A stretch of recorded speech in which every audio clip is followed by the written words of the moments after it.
Hey everyone! Welcome back to another discussion for Tokyo Afterschool Summoners. We're going to be talking about the few topics that are released for Afterschool Treasure Odyssey, Doppel swimming in the Blue Sea. Joining me today is Harvey. What's up, gang?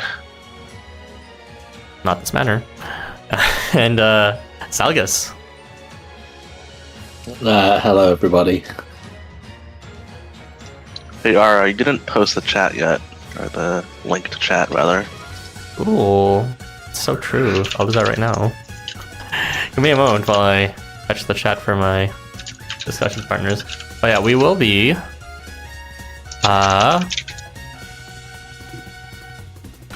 Sorry, I'm stalling for time. Do you mind if you get the chat and share it with Harvey, Zalgus? How do I get the chat? You guys don't know how to get the chat? You've got to be kidding me. You guys cannot... Oh, is it the pop-out chat? Yes. I mean, I usually just watch the video alongside it, so... Okay, do it for Harvey. It's fine, I did it myself. Okay, thank you guys. Anyways, let's continue on with this discussion. So, as one reminder of, or rather heads up of what we're going to do at the end of the stream, or at least some of us, we'll shortly be talking about the whole habit thing again, but more in detail. I feel like every previous time I mentioned it, maybe is not the best prepared. So, and also in light of recent news, I feel like it's important to talk about them in altogether. But yeah, we'll put that aside for now and focus on, not that, the new units, starting with the permanent infernal unit, Alberich. You may go on right ahead when you're ready, Zalgus.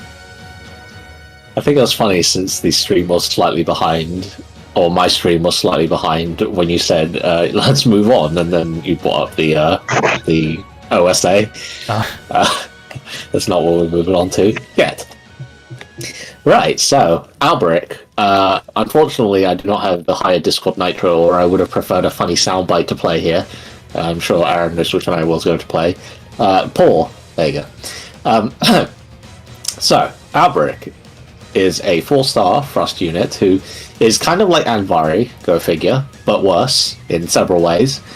I'll leave the extremely obvious way he's worse till later, but... so Anvari 4, with his skill evo, was mainly good for bestowing crit to allies face start, and then the other half was that he would apply curse and dazzle to enemies who get hit, or when they hit him. Although Anvari tended to die after that because it applied the debuffs after he already gets hit, so that sucked. But Alberich's kit functions similarly, but yeah, worse in most regards, I'd say. Which is not a good start. On phase start, Alberich applies Brawn to self and allies, so a much weaker but longer lasting offensive buff. Debatable if you think that's better or not. He also applies Dazzle when hit, but unlike Anvari, it's only to the attacker and is not an adjacent spread. So in that regard, he's worse at spreading Dazzle. Also, it's a mediocre 70% rate, but he does have Glint on move at least, so... It's technically 80%, which is still not guaranteeable. When he moves, he applies protection to allies around him and evasion to self. The evasion is at a 40% rate, so while Alberich does technically have the capacity to tank and apply dazzle to enemies for free, the rate, which will at most be 50%, makes that really unreliable. The protection to allies is also... It's 80%, so you won't be able to guarantee it on the first turn, I believe, even if you have seeds. And then he has some teams sustained with regen to self and allies are all around a move. Unlike Anvari, who only applies to self, Alberich can actually sustain his team, which I guess technically makes it better. And then he has some other stuff like on attack. So when he attacks, he applies confusion to enemies hit and those left and right. Alberich is really short range with thrust, so this isn't that impressive. Also, Alberich already has to be horizontally in line with an enemy to begin spreading it because he's thrust, so only one width attack. So he's going to be getting hit by at least one enemy anyway, so he can't like kite them. Unless he had like... If he had madness, he would be able to maybe kite one range enemies, but he can't do that. Yeah, so that sucks. He also has a few CP gain capabilities. He steals up to 20 CP on hit and gains 10 CP on move. His CS is just giving himself crit, which will suck, but more importantly, it gives him evasion, so that's okay, I guess. Also on face value, applied nullify buff in a 3x3, which is still surprisingly a uncommon debuff for some reason, but I guess it means he can prevent enemies from hitting so hard early on, and maybe he can get a chance to apply Dazzle before they hit him full force. And that's all he really does. It's all very underwhelming. If I were to try and summarize his goals, he wants to be standing up front, being hit as much as possible to apply Dazzle to multiple enemies hitting him, while also hitting them back to confuse them. Meanwhile, he's going to be applying protection and regeneration to his allies, and hopefully applying evasion to himself. But his frontlining sucks because you're relying on a 40 or 50% evasion, which is not what you want to be relying on when, if he fails, he'll just instantly die, most likely. Especially given his element of Infernal, which I really wish they would stop trying to make Infernal tanks. Like, no, it doesn't work when by default they take more damage. Unless they stack a bunch of... His evasion! Wow! Searcher was better at tanking because he had better rates on his defenses, and he's not very good either. His damage mitigation isn't even that good because the Dazzle has no spread range. It's plenty likely that enemies will just attack his allies without hitting Alberich, and then he's only applying protection, which is kind of crap. Also, his Dazzle is a 70% rate, which is bad. Alberich's damage is also terrible. Besides the fact that he has short range and only one attack buff, his base attack is a atrocious 1,752. For comparison, Leonan is 1,571, so he's just barely better than the character who doesn't need to attack. Similarly, it's actually kind of similar to the Gira Mikala variant from last event, which we also complained was a terrible attack stat at the time. Although at least Gira Mikala does things more than this, which is kind of bad considering Gira Mikala was kind of mediocre too. Alberich deals about 3.3k damage, and his CS deals 10k, which is pathetic. So in short, Alberich's a terrible tank who wants to try to apply debuffs, but they're either low range or they're not that useful. You need to waste the move slot to make him not instantly die, but only 50% of the time. If you wanted a defensive unit, you're really better off bringing someone who either doesn't need to move to apply the skills, like Klaus, or maybe even Daikoku, or someone who does a more reliable job of it, or other things, like Marchosias. He applies two offensive buffs, and possibly curses the enemies too, so, you know, that's more useful. Alberich's other traits aren't strong enough to justify how weak his defensive side is, and unreliable. So yeah, he's a big letdown. And most of all, he provides no coin bonus. He's fucking useless. Poor. Penniless. Bankrupt. Maybe the coin bonus is the friends we made along the way, Zalgus. Have you ever considered that? I wish. Well, good luck scooping any friends along the way because he has no horizontal movement expansion. Excuse you. You can see in the footage. That's demonstrably not true. Anyway, what's your thoughts, Harvey? Yeah, I don't know. With that attack stat, I think he's like kind of dead in the water for when it comes to like skirmishing options and like movement. It's like you really want to pick someone who gives protection, and like that's it. I don't know. It's like I'm not sure what Life Wonders is doing with these new unit releases, where they feel like they have to balance around like 2021 power creep. Like you look at this kid, it's like, wow, this is like a shittier Harkyu Hot Springs variant, in like every way possible. I mean, You can make him work. I don't know why you would. You need to like really know like what enemies you can like counter with the nullify buff, and in that case, it's like, do you still want to use him?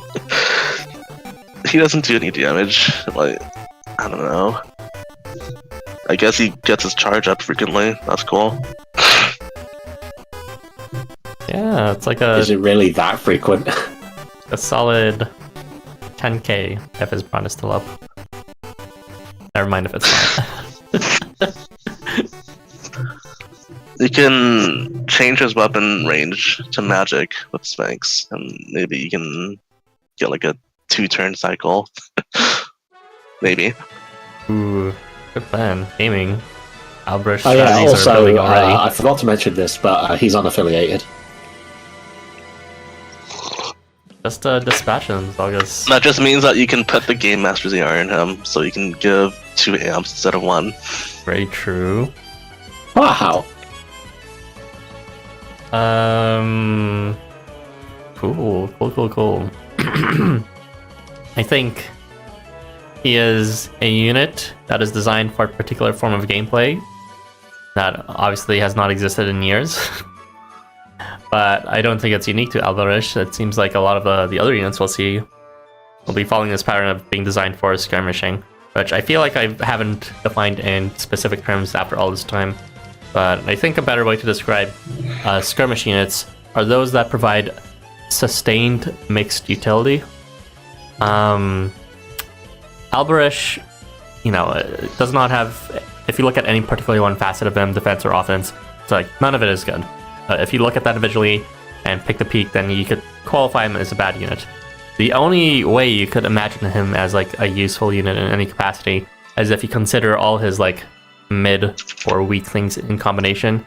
And it's like, it's okay then for skirmishing because regeneration plus defense buffs is nothing to sneeze at in terms of just basic stalling. It's not incredible per se with the strongest defensive strategies, but I guess the point is he can do all of that all at once. He can heal himself and his allies.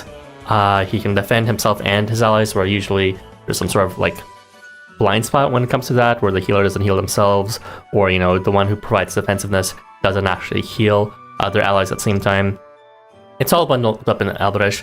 So I guess one way to look at it is he's actually pretty complementary to units that are hyper specialized, that are only really good at one thing. So if you want to bring a hyper specialized unit, but for some reason you want to have him have a bit of extra stuff too, then I guess tossing in Alberich for that extra defensiveness, extra heal, extra utility of denial for denying their buffs or denying their meter with that charge steal can contribute to that. And it does seem that he might be, as a result of this, suited for, well, not perfectly suited for, but he'd be like okay for endurance farms and like challenges, just very long challenges, but not good for quick clearing those same challenges, and not good for elimination farms. And because he's kind of like this generalist, as we'll see a lot of units are, he is not really suited for any actually extremely good strategy that you guys should know about by now. You can see some examples that pass by in the bottom right tooltip in the stream. So you might see strategies such as Juggernauting, where you stack a bunch of defense buffs and refresh them. There's like instant board wipes with Oscar or like Human and all that. There's Team Sharp Spam with like Inaba and all that.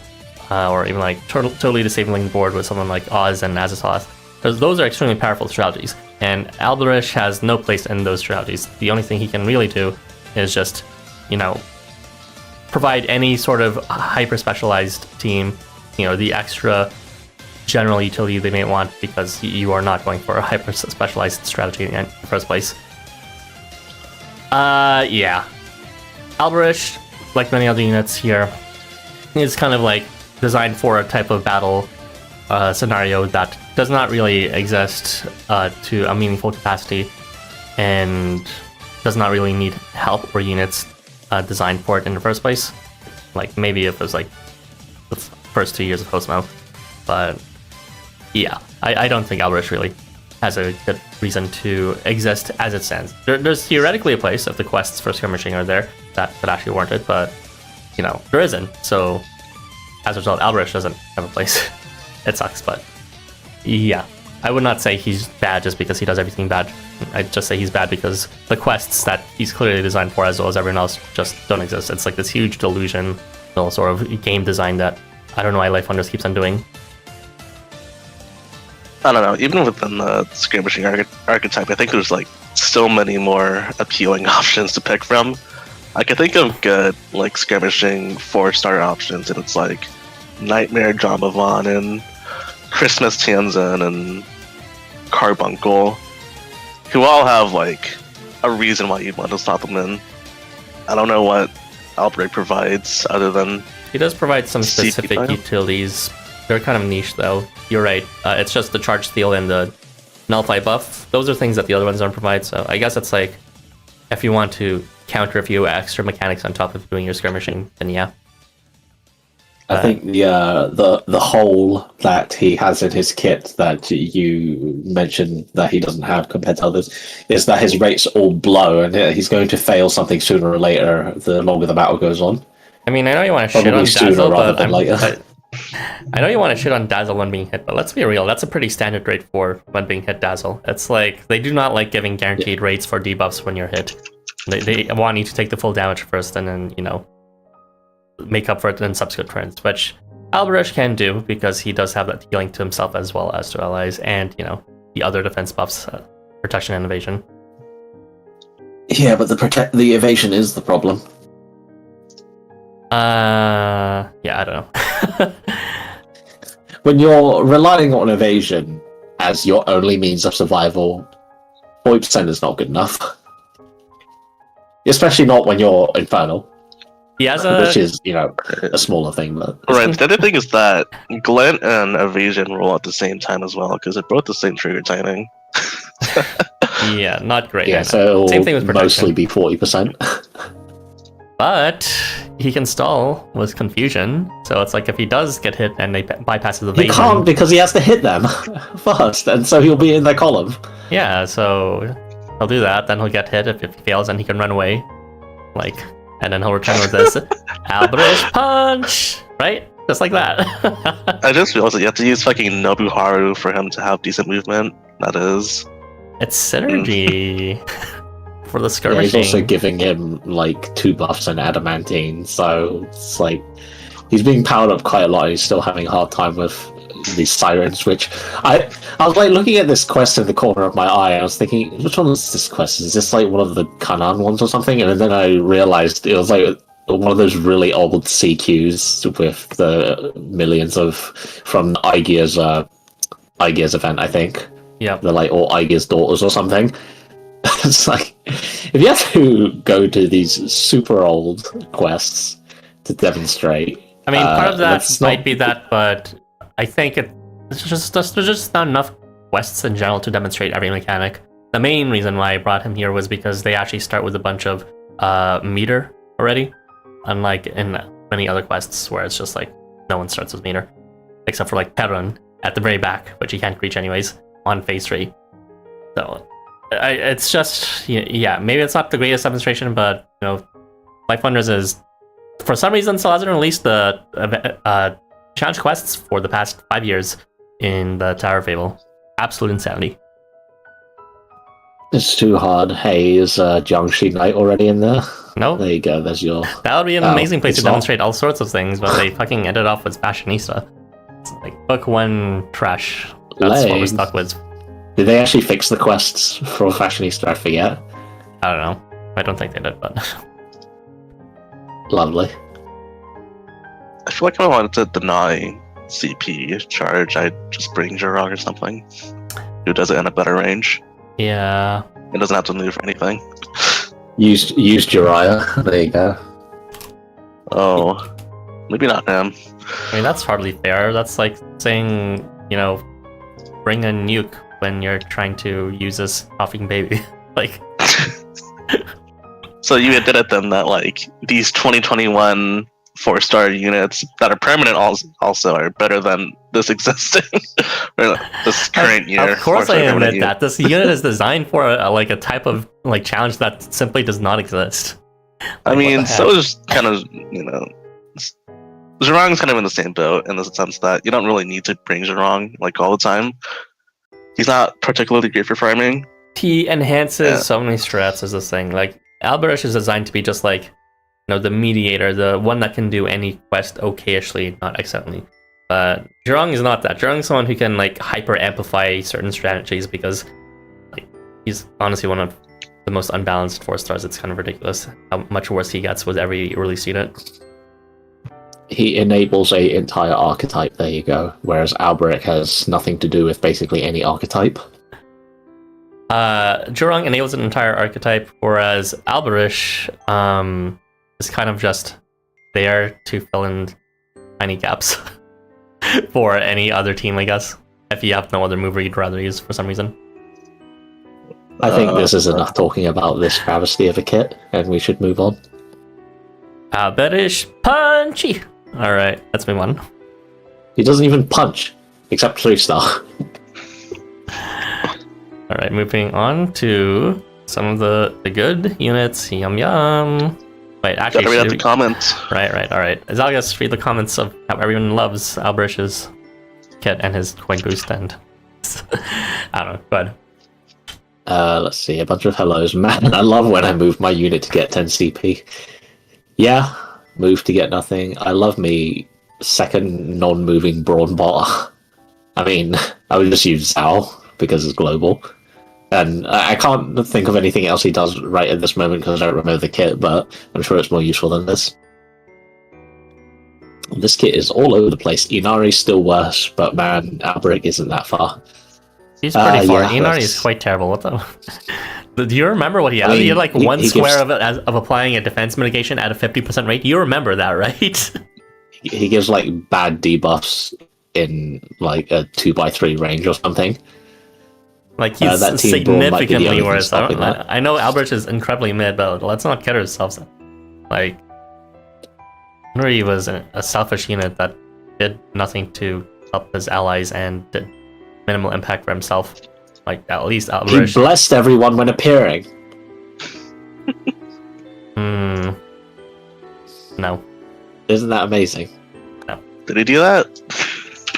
Yeah, Inari has blessing to all allies when he appears. Not to himself, though. Oh. But are you thinking of some meme strat right now? Hi, fun fact, Alberich has the 8th lowest attack stat in the game, and the new Ashigara has the 7th. Lovely. Well, Ashigara is at least not designed for... or is more defensively designed, but whatever. He has evasion at less than 80%, or greater than 80%. What? Does he? I think that's just like the quote, less than sign, or greater than sign. Green text. Oh, green text. This kit is really saying I'm worse than Anvari in every way. Anvari coin bonus only. Surely Life Wonders is accounting for elemental advantage. They had to lower his attack stat. They have never accounted for elemental type, and when they're designing kits, it's like Except for Divine. I mean, well, Actually, and World yeah. and I Valiant. mean, really. Well, they hyperinflated Oh. attack stats for Valiant consistently because they're just a shit attribute. Well, they certainly don't do that for Infernal, because, well, when they design kits for Infernal, they seem to really enjoy building Infernal units who are supposed to get hit.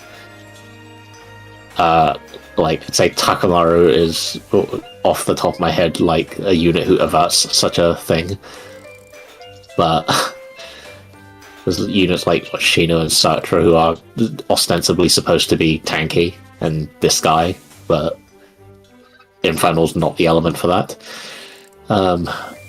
Life Wonders gave all the power for PAM units to Apollo and said, that's enough for the year. I forgot there's Apollo also existed, Yig. but he's actually really powerful. Yeah.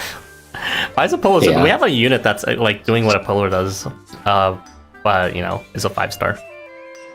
Actually, I'm just talking about the crit, and we have Yul for that. I'm talking about Sitri. Let's not talk about him yet, though. Sorry, go on. He sure is a unit. Life Wonders put all the broken good units in this year's Valentine's unit and called it a year. I don't even remember what the Valentine's units were. They were really good. What do you mean? There was a hyper busted board wide amp. What's called Ambitious. There was the board wipe charge loop utility unit. That was Tante. I know most people remember him, but we kind of have a unit that does that again here with the Hermes, which we'll talk about soon enough. And then there was Echo, which had a lot of local amp, and I think they also had like board wide charm under charge, which was nice. And then there was what's called Vapula. He's probably the worst one of the bunch, to be honest, but I still use him. And then there was Apollo, which everyone knows. I'm just bad at remembering them. Let's see what they'll do for Halloween or whatever they make it. Alberich is perfect for players who want to bring hyper-specialized units but want to give the enemy a fighting chance. Yeah. Yapping emote. I mean, they make broken units for Annie, but we will see. In the JP Wiki, all Valentine's units but Echo are in their recommended list. I guess so. Well, Echo's good too. Hi. But I guess there's quite a few local amp units anyways. Hi, I need what you doing. Yes. Let's leave it at that. Okay, thanks, Zalgus. We'll move on to Harvey Kais, who will now talk about the big bear of the match, of the sumo match ring, Ashigara. Go ahead, when you're ready. Yay, Ashigara. This is a tanky bear. He's also very situational. So let's get this out of the way first. He does no damage. He doesn't give any damage. His only damage amp is phase start nourishment. That's it. So you will not be bringing this unit if you want more damage, like ever. He does, however, give a good amount of defenses. He has this one appearing adamantine, so that will last for a good 3 turns for the entire quest. And when he hits something, he gives himself tenacity and also protection to allies in a square around him. Both of tenacity is already guaranteed, and protection's at a 90% rate, so both of those are going to be guaranteeable. He also has a good amount of charge fill. He has phase start 30 CP to adjacent allies. This range is a bit awkward to work around, but his ranges in general are going to be centered around your team kind of huddling around him anyways, so outside of turn 1, or outside of the very first turn, this should be workable. And he also gives 8 CP to adjacent allies whenever he's hit, as well as giving himself 10 CP after being buffed at a 50% rate. When it comes to after buff rates, this isn't the worst, but it is a kind of mediocre. He resists a couple debuffs, namely Charm and Possession, and he also has Phase Start, Nullify debuff to allies. This is fine. It's the same adjacent range, so not great. You're not going to bring him for debuff nullification. Alright. And I guess the real meat here is the fact that he also heals his allies whenever he's hit. This is the new gameplay mechanic where they use actual health percentages. So he'll heal himself and his allies for 5% of their full max HP at an 8% rate. I guess the cool thing about this is that most healers in the game actually don't heal themselves alongside their allies, and so this is a bit more abusable than say Summer Bay Bunyan's after buff healing, since he can also heal himself and keep himself alive.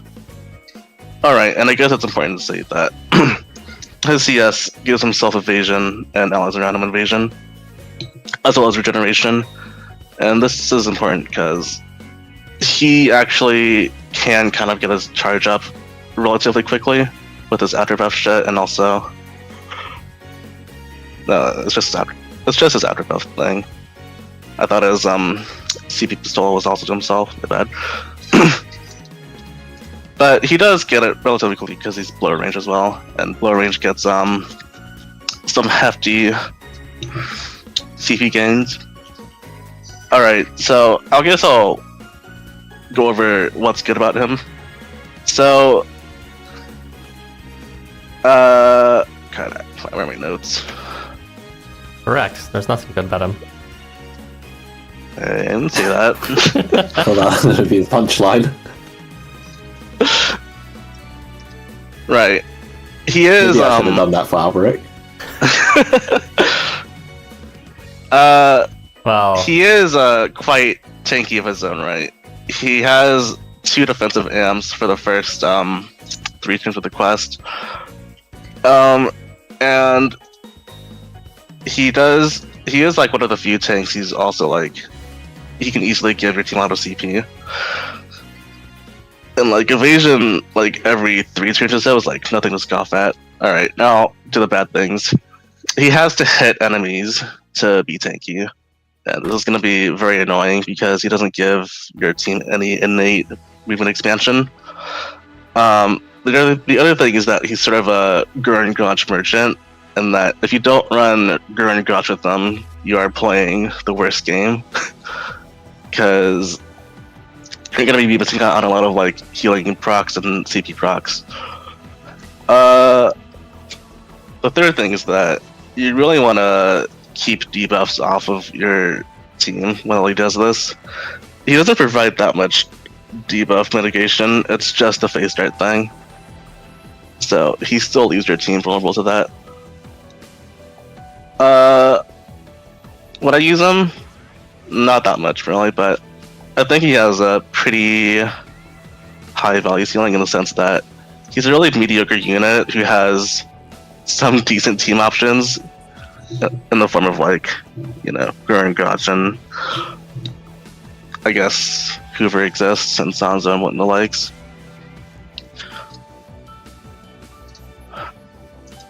Okay, yeah, that's it. take your pick of any worry emoji you can think of. That's the face I was making the entire time while you're talking about him. Did you want to go first, Zalgus? Not really. Okay, well I can go if you don't want to. Yeah, go ahead. I have to correct Harvey because he's not a high value ceiling unit. I don't know what you're talking about. But, you know, maybe I'm being harsh on him because Harvey's too positive for this unit. He's actually... I said he's a mediocre unit with some decent team options. That's all I said. He's like... He can abuse certain mechanics like the CP gain and the 5% HP thing. The CP gain for his allies isn't even that incredible. It's just kind of there. Like, it's 30% at phase start. Yeah, well, you could also use Behemoth. That is a more generous range. Whatever. Well, Behemoth doesn't give any CP after the phase start. True. Alright, well, Ashigara has a lot of strategies associated with them. I can talk about them. You already talked about the Gurren Gotch one. That is kind of the obvious one. You know, I mean, you can also use Hooper too, I guess. He does not give all range, but he does give combo to the enemies. My main problem with exploiting his heal is it's actually not that exploitable. I mean, I know you can stack it with a bunch of people hitting you, but like 5% of like 5 times 5 with people hitting you is just like 25% of your health. That's like, you could do that normally just with like, you know, 1 healing unit. That's actually good, like Choji or something. So you don't need to like all range it to get the equivalent amount of healing, unless like for some reason you're using affiliations and you're actually taking a lot of damage for some reason, which is like, why would you be taking a lot of damage at that point? Life Hunters does not really challenges that hard.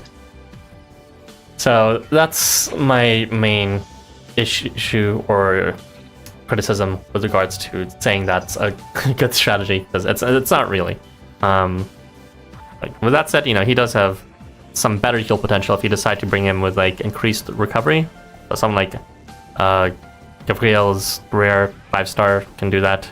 Permanent increased recovery on the board, and percent healing does actually get affected by that, so it'll be like maybe 7 or 8% healing received instead, which is quite nice. Scale better. Outside of that, skirmish, just like Alberich. He does not need to move directly, but inevitably, because he has blow range, you do need a good mobile unit, so it's like, whether you have to move them or not, like, you're gonna be slowly killing people. Never mind Harvey's footage where he just board wipes everyone was a jump of fun. But I have my own issues with your demonstration here, because it's like, you say he's good at, like, getting his charge up, and then he never really needs to use his charge because everyone's just blown up with jump of ones, board wipe.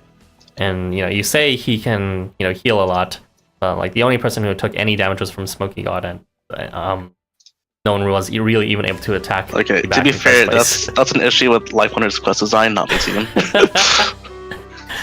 Well, that's why I went for this challenge instead with the creators, because it's kind of like endurance farm coded, or endurance quest coded.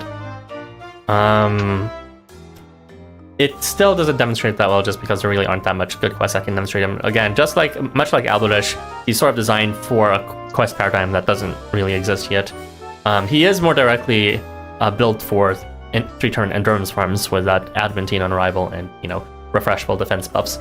So that is nice, and he is also in some ways like kind of busted for endurance farms in general, just because he can revive units at a pretty generous rate. Revival rates are usually not that high at 80%. Never mind the percent thing, 80% is like a good rate for a good spread right there. In comparison, Ryota's 5-star Christmas variant was like only a bit over 50% after being hit for only the unit directly ahead of him, so it's like a huge difference in terms of revival potential. But yeah, outside of that, he is potentially good for evasion spamming if he can actually get his charge up, which he does have a good amount for himself with his after buff timing, but it's not the most reliable. So you may want to pair him up with someone who gives a ton of buffs, as well as someone who can give some rate up buffs specifically too. That would work for them if you actually do want to do something like evasion spamming. So pass Inova, or Yanmangander, Kagutsuchi, pick your, buff charge filler all you want, and then maybe you can do some easy evasion spam, because it's not too hard to actually get your charge up every turn nowadays, but you do need to specifically build for giving a ton of buffs every turn. But yeah, even though he is good for endurance farms, he still does have like some blind spots, like he doesn't have any like long-term debuff mitigation. That 1-2 allies is okay, but he's still personally vulnerable to skill lock and all that, so it's there for like one-time debuffs, but for anything more threatening than that, Ashigara, you're gonna need like someone like Pazuzu or like Gurngaj to skill lock people before you can actually feel free to safely use Ashigara, who really wants to be hit. But yeah, skirmish units, pretty cool. Every time I look at this kit, I mentally think to myself, like, oh, he can abuse his long range and, easily get his defenses up. And then I realized, wait a minute, he's blow. He blows. Wait, yeah. Yeah, so it's, like, if he were any range except blow, well, honestly, any of the slash ranges would also kind of suck. But, even if he were thrust, I would, look upon it more favorably, but you're not. Like, he has no pull, so you need someone else to do that for him, so, getting his defenses up is, in question from the very beginning, so that sucks. I think you could do funny revive strats with him, I guess. There you go. That's all I can think of. Have him revive his dead unit, his dead allies repeatedly. Yeah, it is close to guaranteeable, which is a lot more than you can say about other people who can revive. It is an option. It's not a good one, barely a mediocre one, but it is there, I guess. It's something that could potentially be amusing. It is Alberich coded, if you will. I wouldn't go that far. I would. He's not great any means, but he does have a purpose in teams, and I can see that that's a lot more than what Alberich provides. Okay, fine. Fair enough. I guess he is leaning defensive. Leaning bottom. Anyways, do you want to read out the chat? Sure. I got a full set of my buddy bear. The real treasure is the bear belly and the paws we got in this event. Do not use for attack him. Bear belly. Who do you guys think is more popular this banner? Ashigara or Volkh? Probably the Horku clown. At least he is cute, all we need. At least compared to his previous versions, Ashigara now a kit that isn't just giving break. I think Ashigara is more popular, I guess. It's very low-hanging fruit to be like, at least it's better than his variant, which, to be fair, it was a 5-star, but like, Jesus Christ. Like, nourishment strengthening for 2 turns only, and like, what was it? Like, really shitty rate of pushing units? So bad, Jesus Christ. Yeah, that's the thing. He's eating food in both of his variants. What kid like wonders me by this? The hidden fever unit. Ashigara is more popular, I guess. Pirate Bear. Now they can put Ashigara into whichever farm quest to annoy the hell out of me. That AoE heal on hit. Like wonders we need more quests. The first somewhat reliable reviver, new unit archetype. I don't think so. Alright, let's move on. Yes, good idea. Okay, it's time to talk about another skirmisher. Except, I would say he's arguably the only good unit in this banner that's half worth it, but not fully worth it. Anyway, Hermes, or more normally known as Hermes. He is a unit, starting off the bat, who boosts his rate up periodically. That is to say, he boosts it up on turn start with concentration, which will affect things that have happened after turn start, such as on attack. And he also receives Glint after receiving any buff at 60%. So his rates are not consistently high, but they're generally going to be high because of these 2 effects that are potentially going to be up always on every turn, but not necessarily for the full duration of each turn. So, outside of that, which is the preface to everything else in this kit, he is a charge filler and charge denier, combined all into one. He meter steals, and he sets the opportunity to meter steal as well. He bestows 10 CP to all enemies on the board at turn start, and he also inflicts CS lock on enemies immediately on phase start. That will not actually deny their charge, since it will take 10 turns for them to build 100 CP, but it is a nice token gesture, I guess, to be like, we're gonna prevent the enemy from being too strong. I don't know. It's useful for other reasons, which we'll get to do. But yeah, he can personally steal 20 CP of that, but he doesn't actually get to steal 20 because he only bestows 10. But it is there, nice to build his own charge, which is board wide quite quickly. And when he does get his charge, he can deny their charge for even longer with darkness. Outside of this, he can also build his allies' charge every time he attacks, as well as whenever he uses his charge. So because that is a board-wide charge, he can actually fill his allies' charge a decent amount, as long as he gets a charge often enough. Keep in mind he can't really loop permit personally, just because that charge fill does not apply to himself on his charge. Thirdly, he is an auxiliary disruptor.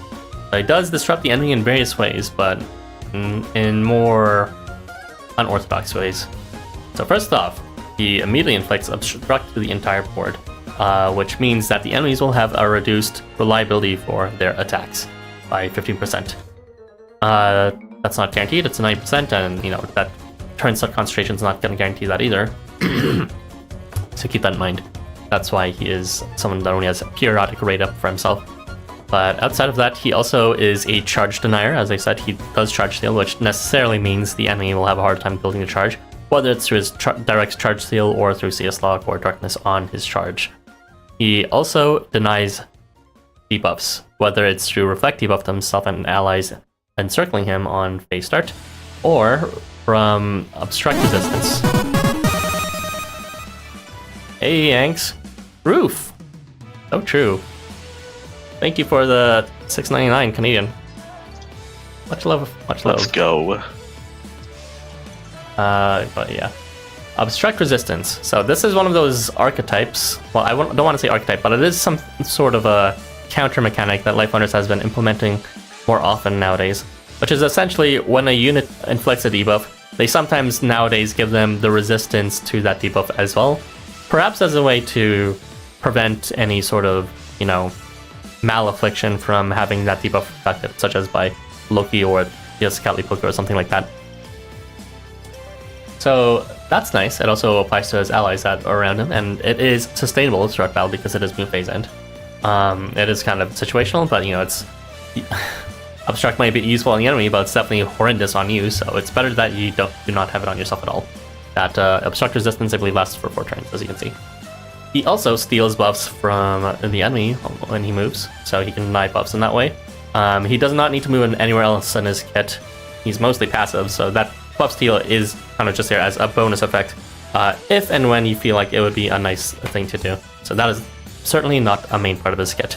But it is very pirate-esque, and it is very Hermes-esque, so keep that in mind. It is there as an option, not as a feature you can consider his main playstyle. And lastly, he disrupts enemy HP by dealing flat damage on his charge.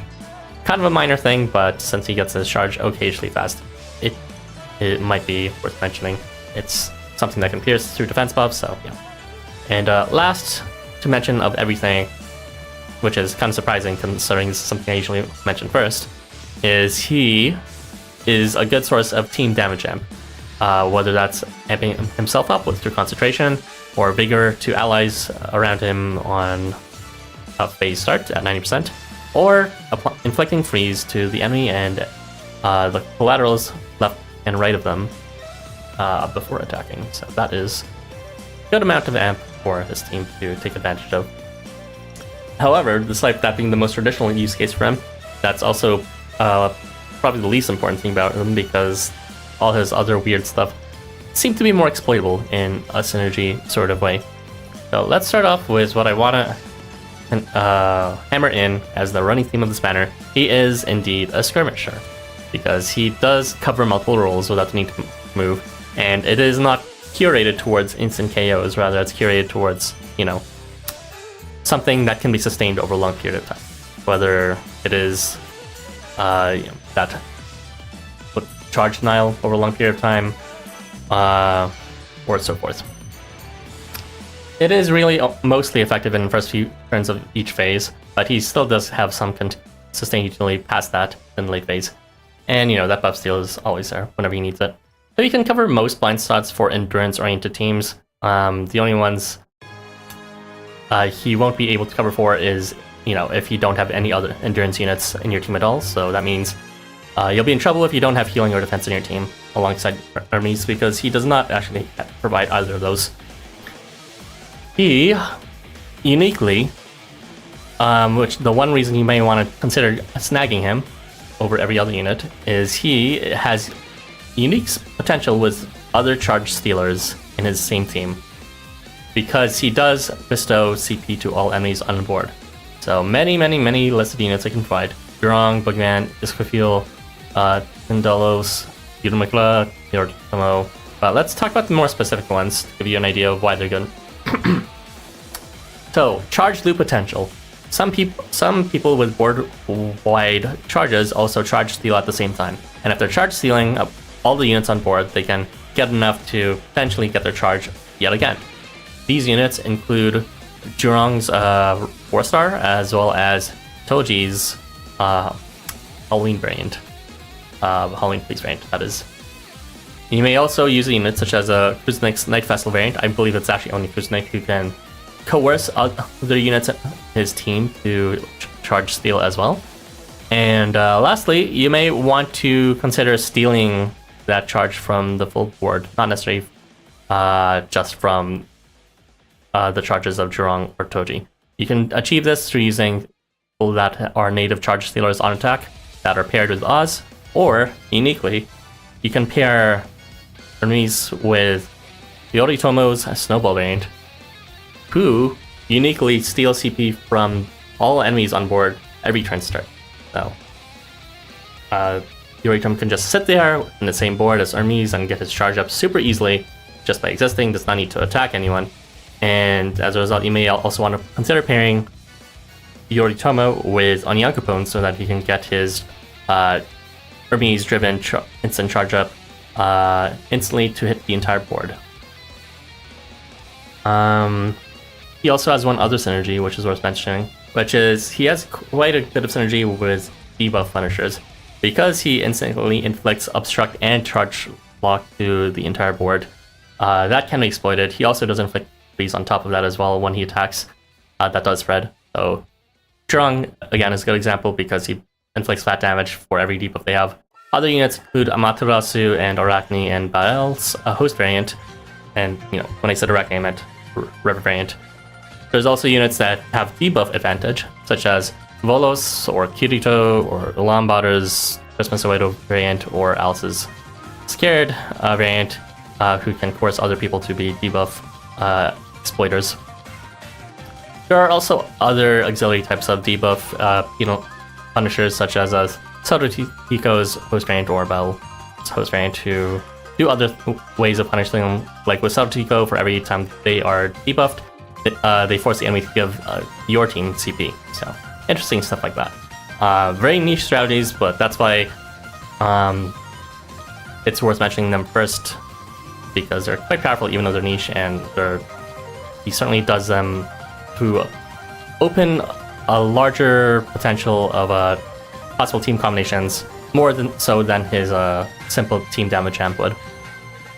But that is all my thoughts on this unit, which probably no one else really cares about. But he is, of course, the one with the good kit, the one that no one cares about at traditional level play funders. It's okay. I do think it's funny that he inflicts CS lock when realistically there's no way they're actually going to get their CS within 3 turns. I suppose it'll help for people that start with 100 CP, but then because their skill level isn't 100, they start with like 80 instead. In that niche case, maybe. When I read his half kit originally, and it was saying it would massively boost the enemy CP, I thought he was actually going to massively boost the enemy CP, and he would justify the fact that he's CS locking them to, give an actual huge pool of CP to steal from. But 10 CP, that is definitely something. I guess it is good though, because steal CP has always had this kind of weakness where enemies start with 0 CP, so in practice you're probably just going to be stealing very little CP, what little CP they get from being hit, except it's before being hit. So I guess it's good that he finally remedies that issue by just giving the enemy CP. But you could also just use Curran, but that might be cheating because Curran is overpowered. She is, and also is equally too limited as Kyoma is, which is just like 2 weeks of printing, never showed up again, even during the chapter 16 part 1 release. Who knows when she'll release again? Probably anniversary. Hopefully. Okay, but imagine 2 summer Hermes. I was actually imagining that, but I didn't want to say that because that sounds like dumb. It's not much CP. It's not that good. Yeah, his cut's good. Am I gonna use him? Not really. I don't really play with this archetype too much, I think. And when I do, I'm usually like the human archetype. The Zhurong supporter archetype. There's too much overlap with when it comes to applying debuffs, I'd rather use, or his debuffs in particular, I'd rather use Jack Frost, who applies obstruct and freeze, and a bit more consistently. So that's why. But yeah, he is probably the best 4-star in this banner. You're saying probably? Is it very low bar? Are you saying it's difficult to judge between him and Ashigara or something? Ooh, he just barely makes it over Ashigara. Really? No, I'm saying that because I've been awake for a whole hour, and I've not fully looked it up yet. Oh, let's see. He's okay. No one cares about this fucking unit, man. Whatever. This is why I took notes on him, because it's like he's honestly the best one in this banner. It's not like he's doing that much new, but like when no one else is doing jack shit, no one else was cooking, then Hermes kind of wins by default. But you're just saying that because he is a fucking Zhurong shell.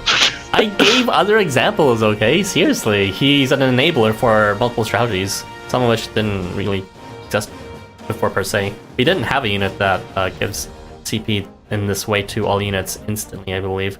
Like, both Curran as well as Behemoth needed to attack first to give the enemy CP. So, in this way, like, Yoritomo suddenly becomes relevant when, like, he was essentially irrelevant completely before. Or just for, like, 1 years, I guess. I mean, I'm only forgetting hosts who are feasts. They too give CP. Is Valentine Yoritomo still relevant now? I don't know. It's just stealing more CP for himself, and it's still the same magic range CS. Yeah, on Young Capone, I said it. Guys, unclog your ears. I was talking about that synergy. On Young Capone, and Hermes, and the other unit, which I already forgot because I'm getting tired too. Ooh, amazing synergy. I mean, yeah, it's not bad. Okay, I think you can read the comments now. You've yapped a lot for his own section. That's already more than Ashigara's entire thing. Fine. All right, let's see.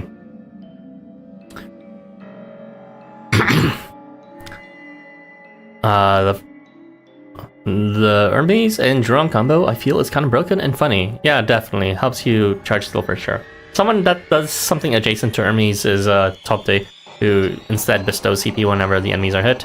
So you can actually combine the two and there'll be less overlap, unlike a double Hermes, if you really want those Jerome stocks to rise. Actually, the good unit in this banner, CP support is always nice to have. But I'm not the only one who sees that. Roof. The only generically useful kit, and it belongs to the human. What did we do to deserve this? Had extremely low standards and were desperate for any content as free pacers. It's kind of our own fault for not raising our own standards. Summer Hermes is like surprise Jurong's skill evolution release as a unit. Wouldn't that be something if it was just built into Jurong's kit? I got Ashigara from this banner, and that's all I needed. But Hermes makes a fun argument for the Jurong team. There's been infinite arguments for the Jurong team. This is just like... It's funny that Jurong just keeps on winning when it comes to increased synergy strats that weren't seen before. Both sets of Hermes. Yoma exists for the anniversary banner, and then the spears like after chapter 5.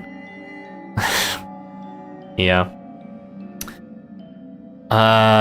He hasn't actually appeared in the story that's translated yet. I wonder if he'll reappear again with Kirito. I guess I'll just have to find out, because him and Kirito kind of just like fucked off of the scene at the end of chapter 14.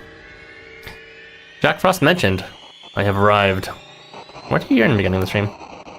He looks like he'd pair well with a Summer Behemoth as well, especially if you wanted to push more CP for Behemoth to take advantage of. I think you're like one of Behemoth's biggest shills when it comes to his boss killing potential. Just invest in Summers at that point, geez. Bushi showed him Summer Oz, he charges him up to guarantee his procs. I suppose I could do that, but like, it's just like darkness and flat damage in those two allies. Charges aren't really that worth getting up on his own. And you know, I try to avoid just board wiping everyone nowadays with these demonstrations, because it's just like, it's boring. I think he means he gives more CP to Oz, so you don't have to deal with the 60% bullshit all range thing. Because Hermes has the before hitting CP gain to allies. And if you give you give him all range, it's like a good amount of CP. I see, so it's kind of like a way to loop it naturally without having to use someone like Equal Knock or whatever. Okay, yeah, that makes sense. Alrighty. Get this ugly human out of our screens. I'm sure everyone screamed out at the top of their lungs right now. Let's move on to the next topic. We'll now be talking about Sitri. I am not one of his defenders, so you guys have fun with him. You may talk about him. Zalgus, go ahead. May I? Okay. Right, so, Sitri, one of the 5 stars on banner. Will he be more interesting than Alberich? That won't be very hard. So, right off the bat, let's just start with his most unique trait. It's his when appearing skill bestow. He grants a skill to all allies, but not himself, which is actually mildly important, which gives crit at turn start when their HP is full. This is quite similar to the that age-old Yule skill Evo, where he gave all allies crit when they didn't move. Or they got a skill that did that. So to compare, Sitri's crit bestow lasts for 1 turn more, so a full 3 turns, unlike Yule, who lasts only 2. And Sitri's crit also allows them all to be moved. So this makes it better for any farming maps, since you can benefit from the crit while also repositioning and getting on-move skills as required.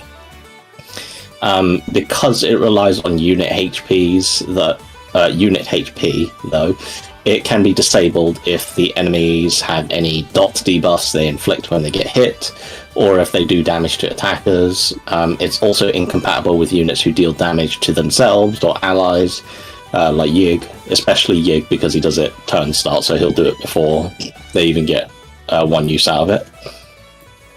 So the skills between Sitri and Yule, they're quite similar, but they have different enough use cases that it can be something to consider. And the rest of Sitri's kit is a mix of a little bit of everything, just like everyone else on this damn banner. He's got some offense, some defense, some debuffs, and some healing. Phase start, he gives arousal and acceleration to self and allies in a 2 square diamond radius. So there's some CP gen from Sitri. It's fairly reliable, well, very reliable, honestly, but it only lasts 1 turn, so yeah. He also gives himself concentration and inflicts bullseye in his column when he's 4 HP, which gives him decent attack power. Altogether, Sitri inflicts about 10k damage in his column, and he's a snipe range, so, you know, plenty of range to shoot from safety. So that's why it's a shame that he doesn't have crit, honestly, because dealing like 40k at snipe range would be quite nice, but alas. So this is another advantage he has over Yule. Yule's range is quite short, he only has thrust, and his attack stat isn't nearly as high. He only has like 3,700 to Sitri's 5.6k. And Yule does about 4.8k in thrust range, and that's I think only if he moves, I think, for his Ardor. So Sitri's much more powerful in that regard. He also has some healing with a 2k phase start heal to allies, which is good to mitigate HP loss if allies take damage from enemies when hit skills. This doesn't apply to him, unfortunately, so he can't fix his own bullseye if he loses HP. Not with that part, anyway. On hit, he also heals himself and allies adjacent for 400 HP on hit. It's a 70% rate, which isn't guaranteeable, but Sitri has a snipe range, so he can get a decent number of rolls off, and he might be able to patch up his own HP, so he can get his bullseye again. So hopefully you can do that. But combine that with the phase start heal, and allies will generally be able to stay at pretty high HP, unless you like kill like a Loki or something who explodes for 1 million damage. I forget if Loki actually does damage when leaving. Is it Loki who does it? He does. Okay, yeah, so he's an example. Although I think if you let him explode, you have bigger things to worry about. But yeah, Sitri has some capability to fix 100% or less than 100% HP states. Defensively, he also applies tenacity to self when hitting things, and on move phase end applies protection to allies. And also cursed when he's hit. That part is at a terrible 50% rate, and he also has guts when before being attacked at a 40% rate, but this can potentially make Sitri unkillable. It does give him the chance to heal up at any rate, though I would say Sitri isn't really built for long maps, given that his crit only lasts 3 turns. He's really better for just like farming maps where you take advantage of the crit for 3 turns and that's it, his lot. And I guess he also applies fear to hit enemies and those left and right. The rate is bad at 60%. So yeah, I wouldn't say this kit is exceptionally interesting. It's really the crit that's what you want. It's similar to what Yule has, but for the most part, I would say it's more practical and useful. Just because you get the capability of repositioning and on-move skills. It's his most desirable skill, and the rest of his kit is mostly extraneous. He does a bit of everything to a decent level. But the problem is that a lot of it is unguaranteeable. You know, Fear 60%, Curse 50%. His protection and his tenacity aren't even guaranteeable. Although tenacity, he should be able to roll enough for it, they'll probably get it. But it really sucks that his rates are all like, or a lot of his rates are sub 80. But oh well. A more dedicated unit would do this stuff better, but again, what you're bringing in for is probably the crit, maybe his own attack, or his own attack with bullseye and concentration. But yeah, if I were to cynically summarize him, I just call him a crit buff bot who can do okay damage on his own, and the rest of his kit is just kind of unreliable defensive stuff. But he's not awful, so that's fine. But if you don't like him, then consider just using Yule. I just realized he does that weird ass before being attacked apply guts to self, despite wanting like all these like max HP conditionals. So peculiar kit design, in my opinion. They really have to stuff in a bit of everything for everyone. Skirmishing. Is he really, when he seems more like he's just built to buff his allies to kill everything? Listen, just because he can do that doesn't mean he's not a skirmisher either. He's clearly designed for column clearing. Ugh, I know, it's a dirty word. Weren't you the one who said you hated that term, and now you're using it all the time? I hated it because Harvey thought of it first. It was a good term, how dare you. Anyway. Oh, Was it? You were like you were talking to me about how it doesn't make sense, and I was trying to like explain it by like how people use it in like League for like small skirmishes, but I don't know. It's nice to have a single word for it, let's say that. And you know, I'm gonna warp the definition of the term until it means exactly what I want it to mean. But yeah, it's, you know, he's a board wide amp, so good for you know, board wiping, clearing. Who cares? There's tons of units that do that, including Yule. So it's like he has bullseye on his column, which is just like Scoutly Poka doing his own taunt weakening thing. So he's doubles as both utility for triple column clearing as well as board wiping. But you know, look at half his kit is defensive. That's not just like not there, right? It's there for sustain reasons. He has passive protection and guts to himself when he's out, and tenacity after he attacks, and he removes all debuffs on phase start to protect him. He has curse for some reason too. He has healing. It's like that's not just there for no reason, right? It's like maybe the healing will help in case, you know, the enemy has like some dumb confusion effect which makes you take damage and prevents you from having crit or something. But like, you know, that doesn't fully explain away everything else in this kit. He's designed to be a skirmisher too.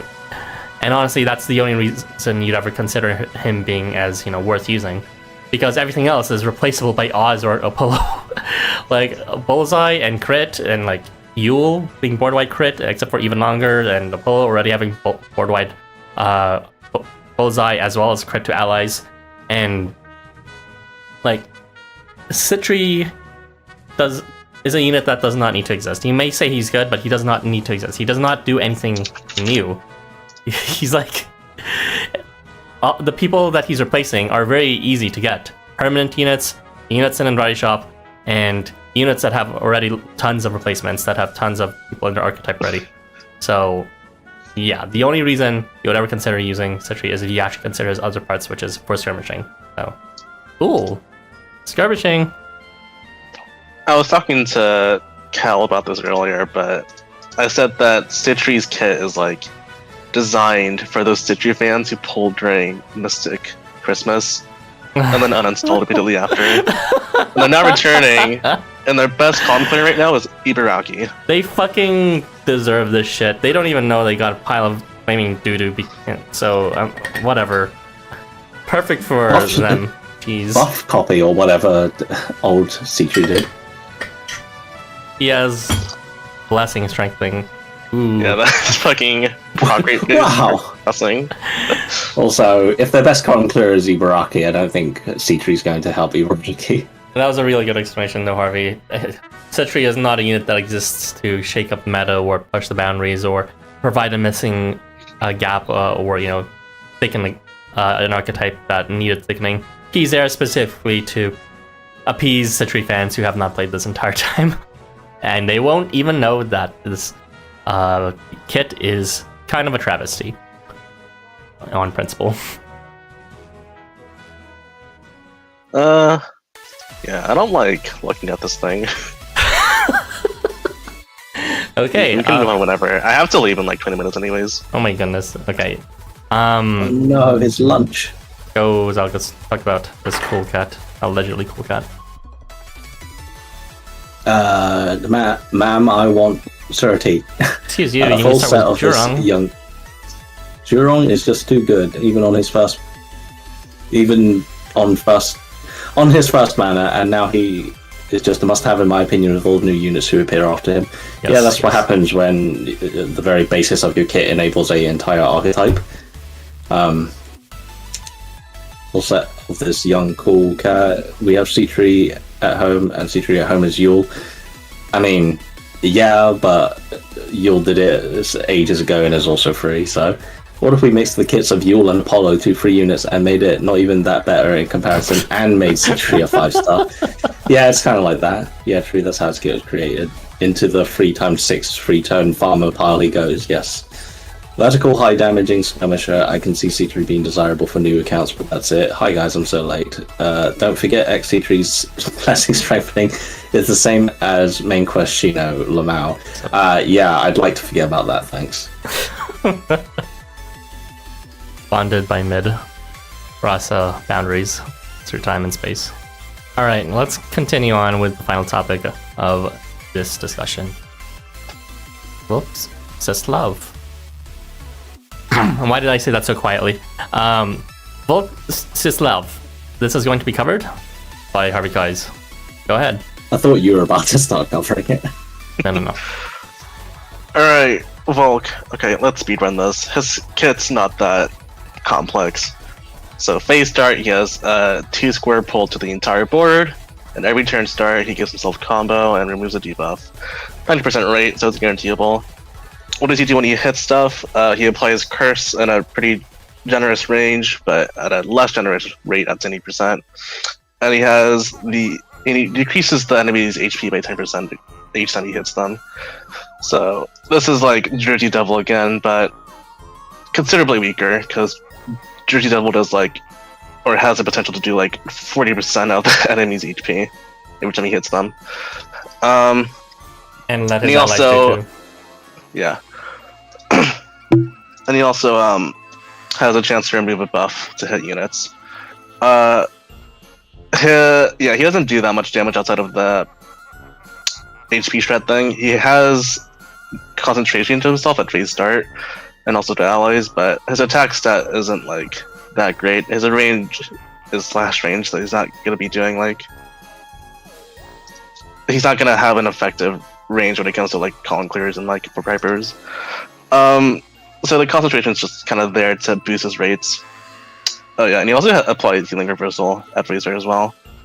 I kind of forgot about that, but it's there if you need to block something I guess Overlord. He has Spirit to himself and allies when he hits stuff. Who cares? When he gets hit, he can apply oppression to enemies. He also rolls for a chance to apply vision to himself, and he has a chance to apply possession to units. These rates are kind of middling. Possession's kind of funny though, because it can also apply to the unit behind the hitting enemy, so you can potentially block an attack with that. Oh yeah, he reduces target max HP by 20%, and also to the enemy behind them, and he restores some HP to himself and allies. Is this a good unit? he's like fine. He'll get it done. Would I ever throw him in? Probably not. I'd rather prefer using Jersey Devil if I wanted the percentage HP thing off. He's tanky. Yeah. I used him in the what was it? The Searcher Refrain quest with Ashigara. And yeah, they can survive a pretty long time there. It's kind of funny to watch them just like sit in one spot and just like slowly kill stuff. Yeah. Okay, that's it for this unit, I think. Volkh surprisingly did better in this tier than I thought he would. I only picked this one quest by accident. I meant to do Beast Tamers, but I ended up in Outlaws instead. I was like, okay, let's just give it a try, and it happened to work out. Unfortunately, I didn't get to show off his healing reversal, but whatever. Anyway, I'll go first, Zalgus, if you don't mind. Go ahead. So, what's it called?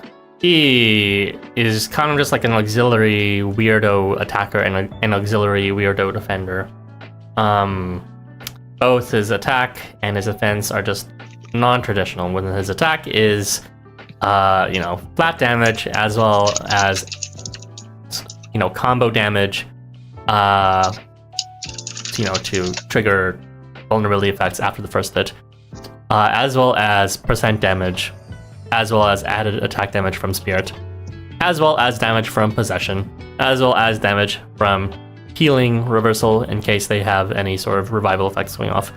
And the only amp he has really is concentration, so he is incredibly weird as an attacker.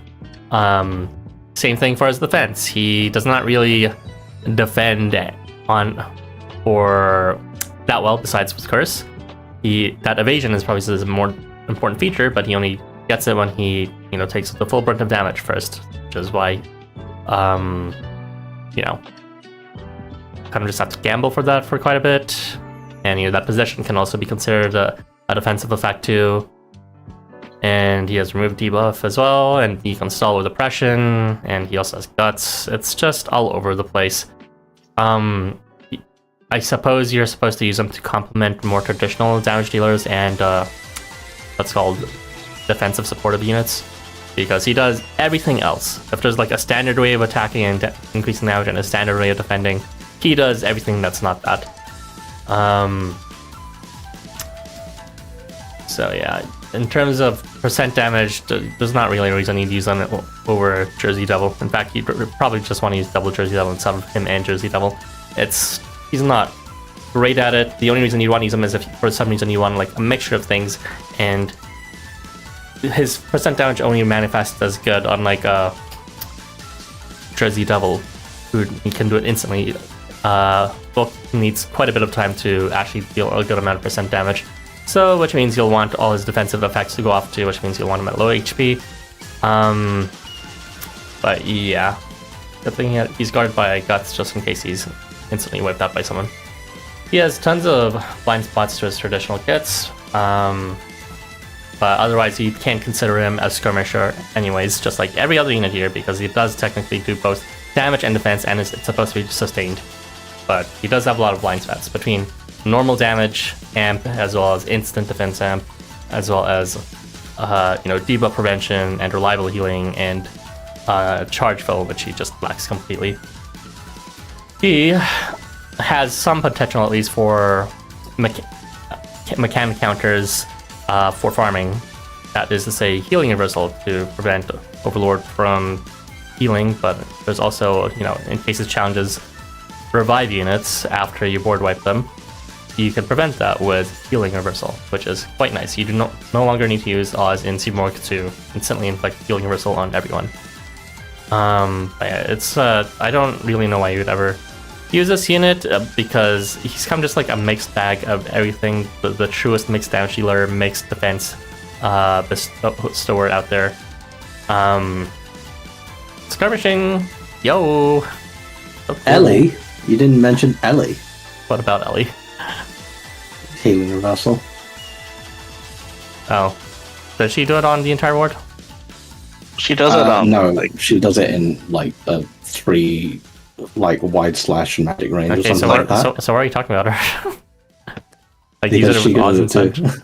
Okay, whatever. Whatever. Smorgle's guaranteed. That's why I bring up that. But, you know. Also, you forgot to mention his blind spot on his right side. Oh, true. He sucks. Anyway, skirmishing. Volk's gameplay loop is like when you first start the game and you have to use 3-star MC. You just like gotta hack and slash through everything. Yeah. It's kind of funny because he's actually like the definition of like the skirmisher archetype in League of Legends. So if you didn't know, I'll just read out the description of that real quick. So skirmishers, also known as duelists, aim to shred through any nearby enemy that approaches. Because they lack high-end burst damage or reliable ways to close in on high-priority targets, they are armed with a situationally powerful defensive tools to survive in the fray, alongside extreme sustained damage to cut down even on those durable targets. So yeah, he kind of fits that description too. Okay, you know what? My definition is kind of similar to that. There's a lot of nuance lost, but essentially, because they have low damage, they also have defense compensate, which is what I was kind of saying. They have sustained mixed utility. They do damage, they do defense. They don't really do either incredibly well, but the point is they do it in sustainment over a long period of time. So don't worry about it too much. My definition for Housamo skirmishers is also different from League of Legends skirmishers. you see. Skirmish banner, everyone loves it. Yum. That description is bullshit anyway. No gap closers, not in this day and age, I tell you what. But anyway, yeah, I don't know. You've said everything about Volkh, but why don't you bring 2 Jersey Devils and Volkh? There you go. I feel like there's a better combination than that. There probably is. But he can do flat that or percent health damage too. Here's the thing, you can bring double Jersey Devil and main quest you're not set up, and you're already doing over 100% damage, so tell me why do you want to include Volkh at that point? Tell me, Zalgus. Seriously. So you do more What damage. do you even mean? It's already 100%. You're bringing in for the face start concentration. So you can Wow. boost Jersey Devils. Does it? You're stopping them from rezzing. I feel like Jersey Devil already starts with concentration. Let me confirm that. I think he does, yeah. Yeah, he does. He does, yes. I remember the weirdest shit. Anyways. That's crazy. But what if it gets blocked by nullify buff from the enemy? What are you talking about? Yeah, Volkh is... There's no reason you would ever replace Jersey Devil with Volkh. It's just... Volkh is a completely separate purpose of, as you put it, the perfect League of Legends style skirmishing. Because we have so many of those quests. Yay! Yummers. I mean, I guess I'd rather... I do like I'd your... rather... I do like your description of him as just kind of playing like MC though, because looking at the footage, he really is kind of just There's no other way to slowly play chopping him. through them. There's like literally no other way to play it. You can use him with Oz, but like he's gonna be a worse Jersey Double. He does it. He Ooh. exists to like slash and then tank shit, and then he slashes again. And I guess maybe that's like its own archetype. I don't fucking know. The archetype of people who refuse to learn how to play any other unit other than MC. Because the game's too hard. They just want auto win. It's hard. I mean, at least he has Alright, let's, potential if he doesn't know how to play, but yeah. We should move on before Harvey has his brunch. Alright, Let's wrap Harvey, this shit yeah, up. your belly needs to be filled. I can help you that with some other time. But let's go and read the chat, bud. Alright, where was the last comment? Something about any Volkh fans, I think. Yeah, okay. Any Volkh fans in chat? Nerfed Jersey Devil? Our Volkh fans exist? They're out there. The only unit I got in this banner, only a few tickets to, so thumbs up. I much prefer Housamo. We desperately need a flat damage buff that's not Spirit. Bro, imagine like fucking Tenacity strengthening. stackable Spirit. Ooh. Now we're really cooking with gas. They did love update what's called Spear one time. It would be nice if they updated Spear to actually have like some sort of percent damage inclusion in it as well. But you know, they haven't updated the status in like 10 trillion years before like either of us have to join the game. That would make Festival Licho too good. You can't do that. Spirit Alright, had the idea of something, but it just was not working with inflated HP pools. It works against that one dead HDQ. I think. The one with the waves was debuted and they had like 5 HP but started with evasion. That was like the whole purpose of Spirit. It's like you can counter them with Spirit, and then it was never relevant again. Whatever the fuck. Hey, it's relevant whenever they forget about it, and then you can use it to kill units that shouldn't be killable. We have Blue Sea Doppel for that. Never again. We'll never rely on Spirit. Alright. Volkh got no bitches, no got Kit, no got lore, he got nothing. Yeah. If RQ is like vanilla, then Volkh is like chocolate, both are basic with chocolate tricks that it's not. True. Whatever you just said. At least something is better than nothing, Copium. I like his kit the most of the lineup because of the variety of wacky niche utility at usable rates. I can see that, yeah. He's got the healing reversal, he's got the possession gimmick, he's got the percentage HP thing. He doesn't do any of those things that well, but It's when you do need to use giving... them, it's there. It's giving Crossroads Takamina Kata. Okay, well, at least Volkh is effective at some stuff. I suppose. Yeah, let's not go too far here. League duelists usually have tons of self-healing lifesteal though. Volkh have no healing. It He depends has on which heal on his charge. Ooh. It really depends on which character. Like Yasu is a skirmisher, but he doesn't have healing. It's all from the items that you build. So maybe in the He same has sense that 1 million healing with fucking lifesteal, bloodthirster shit. anyways. Okay. Let's get on with it. Alright. We're finally done this amazing banner. Ooh. Okay, so what do you guys think Bring about... out the tea.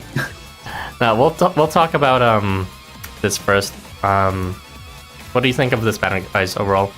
In comparison to other banners, and the theme, the music, anything that you want to talk about? Bad. I don't know. Is this like the least interesting banner of the year? Like compared to New Summon, whatever we just had for spring? It's kind of surprised because I didn't think they could go lower than the previous banner. If you remember Break Sweat Sports Festival. I don't know. The Sports Festival banner wasn't that interesting either. That's kind kind of like it wasn't, but at least it had clear purposes. But everyone here is a skirmisher. What is this fucking banner? I've never seen such a, uniformly milquetoast banner like this. Like, you can't even like really design creative things except with maybe Hermes, and that's it. Yeah, I don't know, it's bad. Like, I actually like most of the units on banner, but the kits are definitely not it. Yeah, I don't know. I thought the roster was fine for this cast, and then wow. Maybe this is just I don't like the outfit designs either. It's the fucking lack of pants. It could have been peak, but they're like, let's be horny because and now they all look like fucking... Can they like clowns. commit to making full outfits first and then like make horny shit like an alt skin maybe? That'd be I cool. blame Wifia for this. Yeah, I agree. Maybe they just don't want to draw more than one, or they don't want to pay them to draw more than one skin. So it's like, it has to be the horny one. We're not paying them for more than this. God damn it. Hell timeline. Anyway, this banner is significantly worse than the previous banner in my opinion, Breakthrough Sports Festival.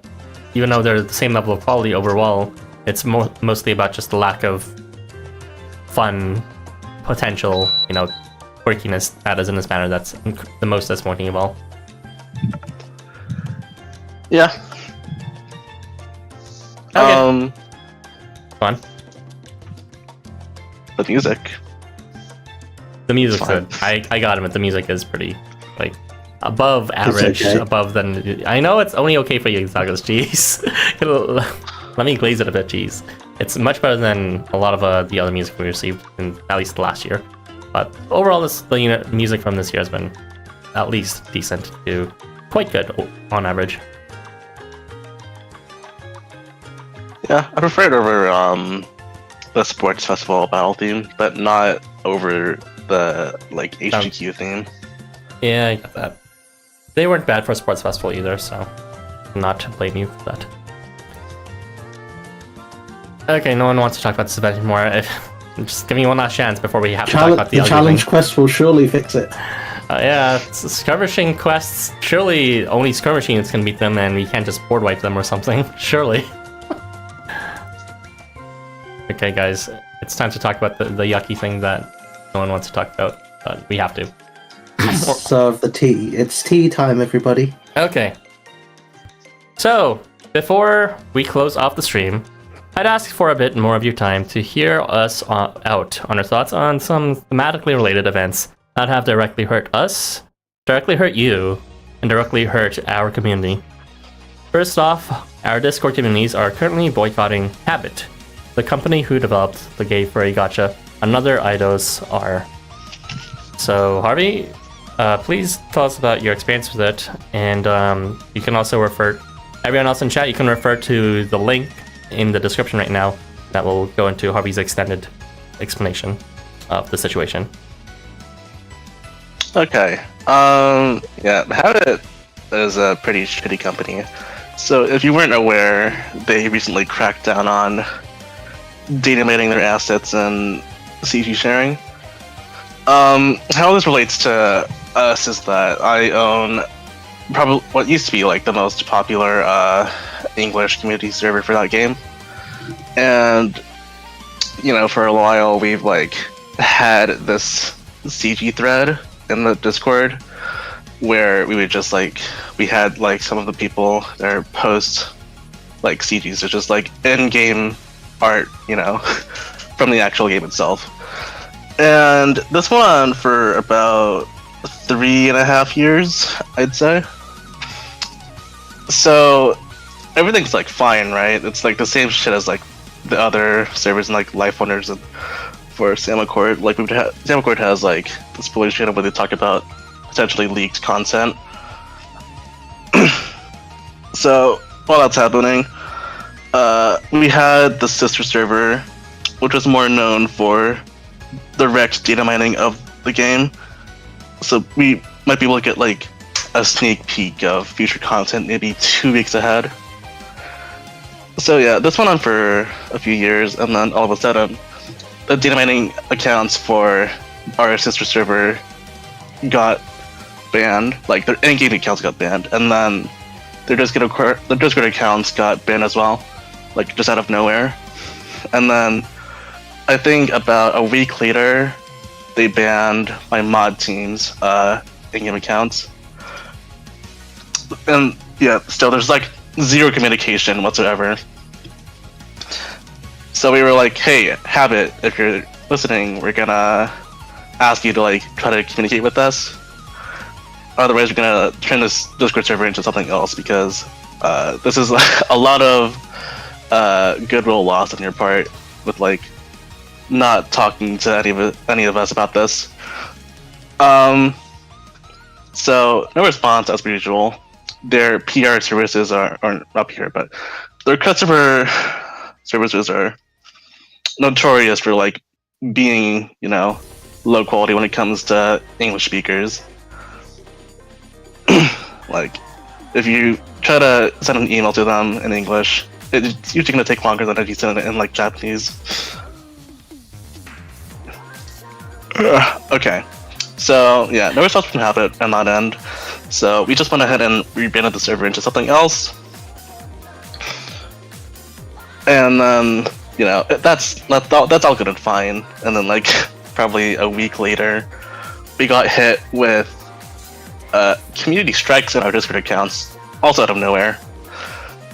And they cited copyright infringement, which implies that this is for sharing their in-game art So not data mining, if you're curious. But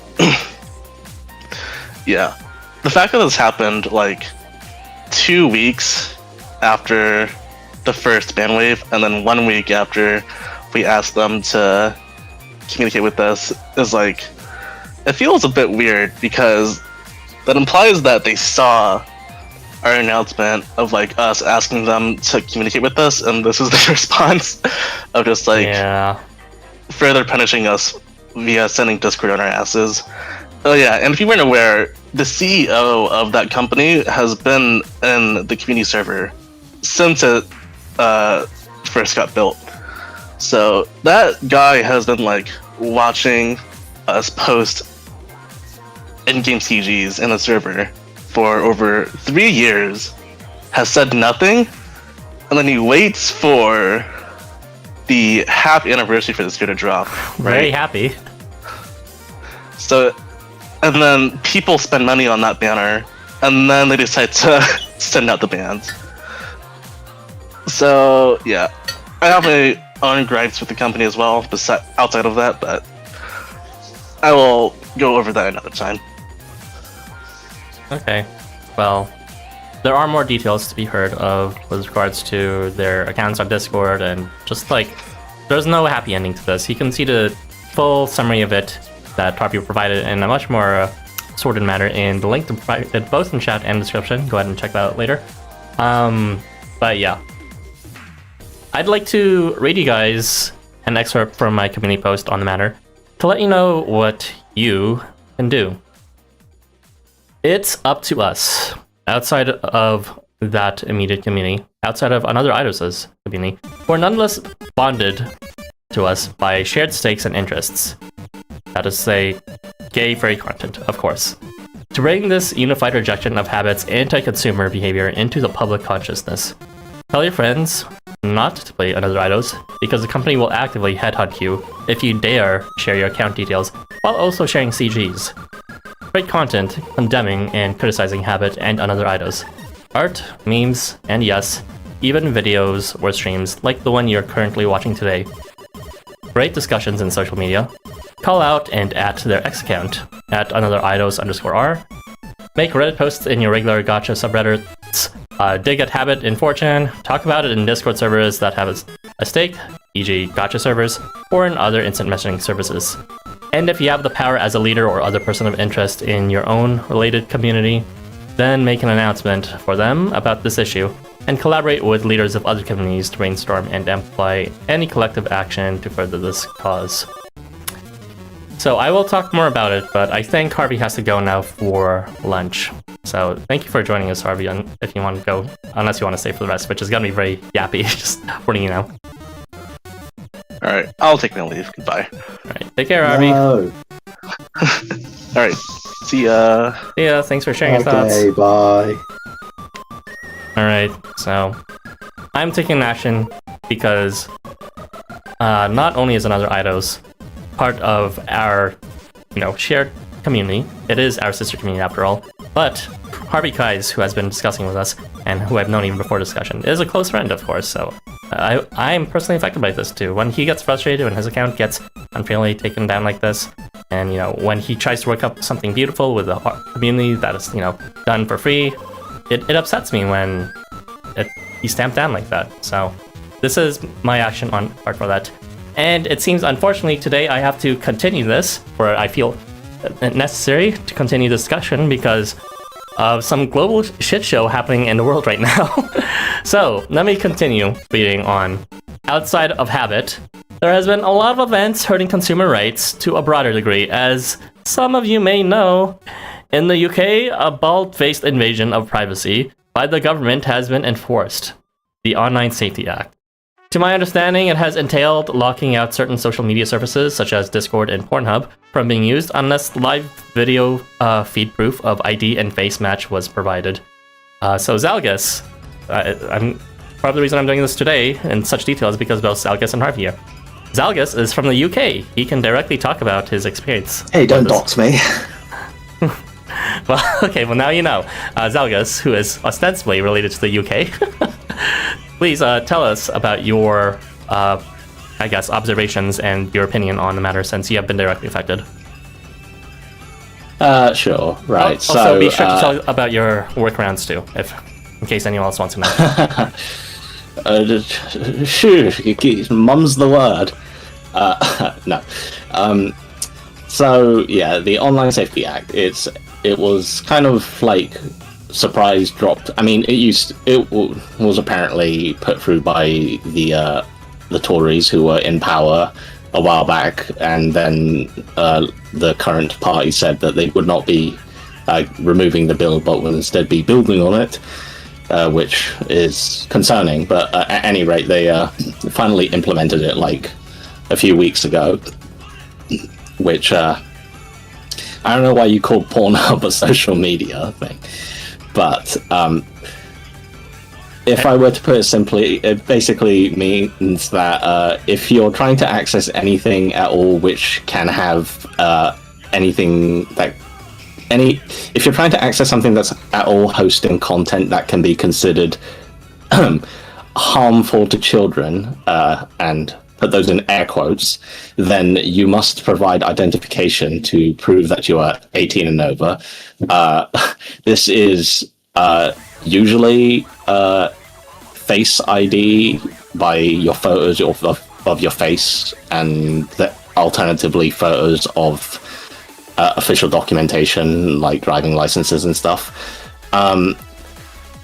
which is completely ridiculous for a number of reasons. First of all, this information is being vetted by third-party companies, so not even within like the UK themselves. They're not doing it themselves. They're sending it to some third-party companies in who knows where. I think it's America, actually, which is completely ridiculous. Like, yes, they claim that they're going to delete it right afterwards, but we all know that's bullshit, and it's a data safety breach that's just waiting to happen.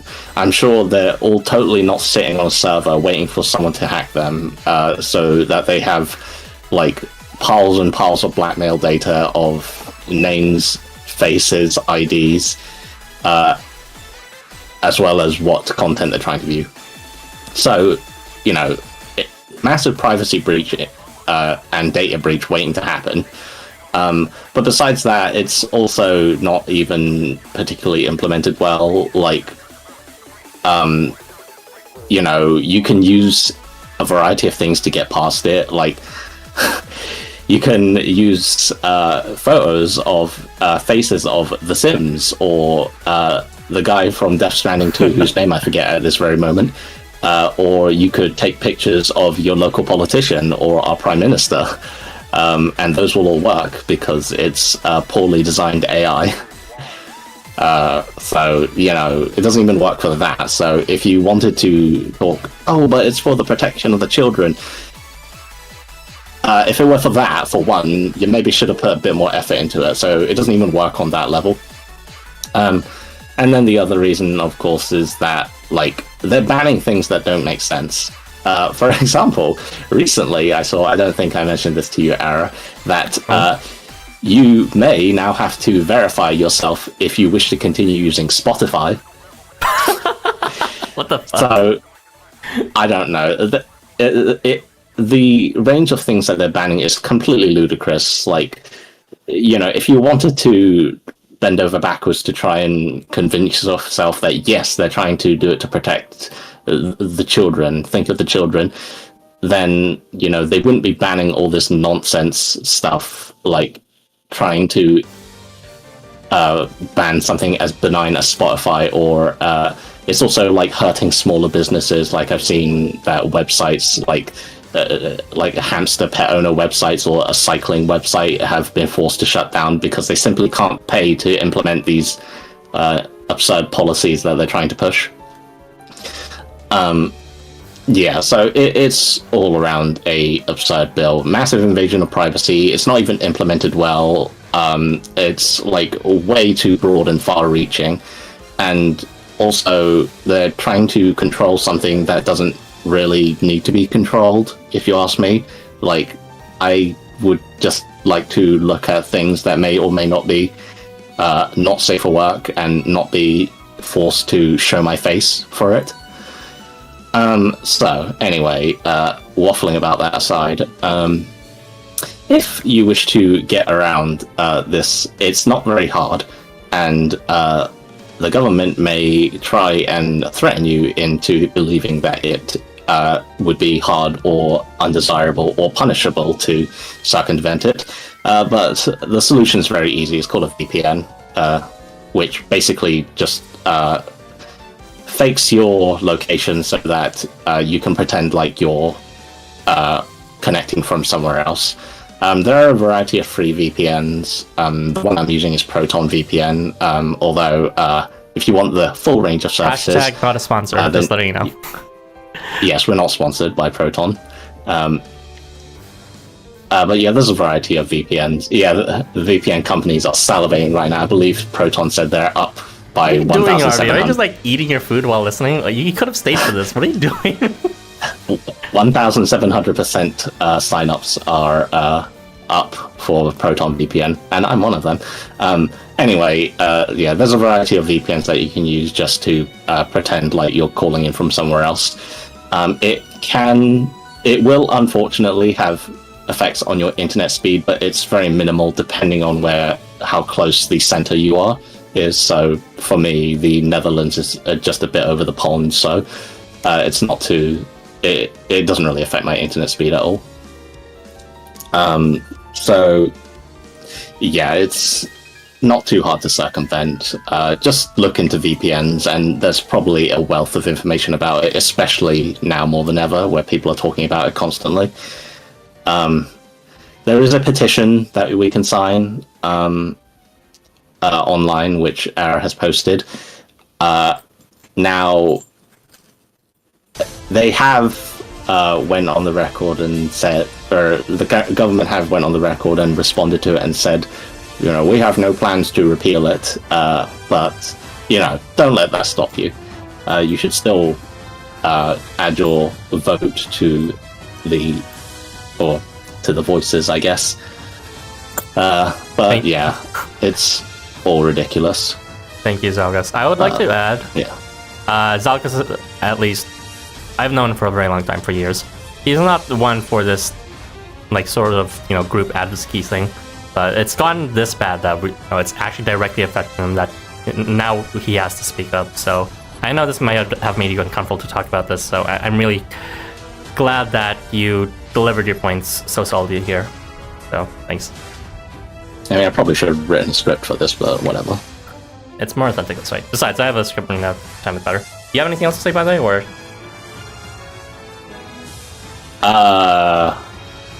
I don't know, the government shit. Very true. Alright, so I'll just continue reading off of my little scripting.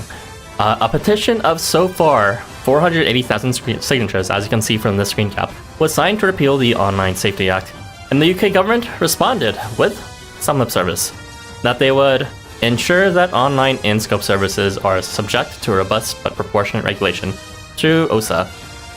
Parliament considers all petitions to get more than 100,000 signatures, so a debate on this topic is expected to be announced eventually.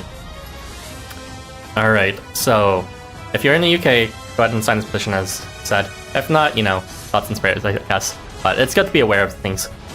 So someone did mention another issue, which is exactly what I'm going to talk about next right now. Because the world is ending, just like this music's implying. Alright, so...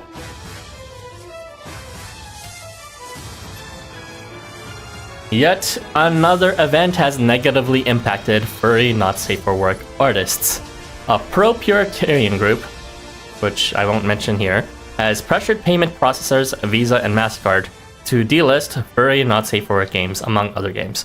This includes games like Demons Within, whose original soundtrack I've previously uploaded on my very channel. So, big shame. I love that game so much that I, on a rare move, decided to upload non-hostable content.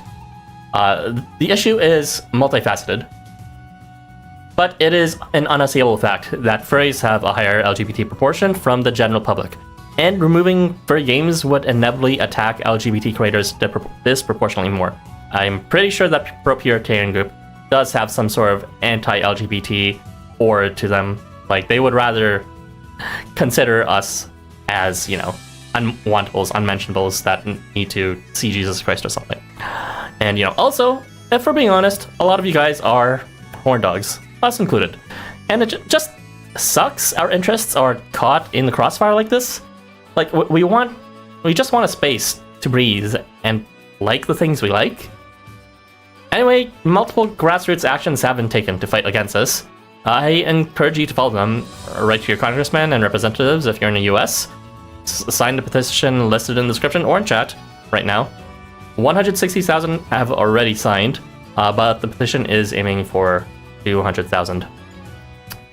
So those are a lot of specific events that have affected a lot of us in this furry community, this gay community, this community of people who just want to enjoy their, gay furry gacha games because that's just our identity. It's like, do we have to justify it? Do we have to prove that it's okay to be ourselves? Ugh. Yuck. I want to talk about the general as a closer, though. Speaking from my own experience, it's easy to feel that, it's too complicated, that nothing can be done. There's too much misinformation and conflicting agendas to trust anyone besides me, besides yourself. That you don't know enough to make a solid opinion, that nothing will change anyway.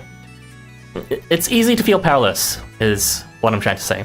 And I understand all too well. I want to make you aware that powerlessness, that powerlessness is exactly the kind that big corporations and authoritarian politicians love.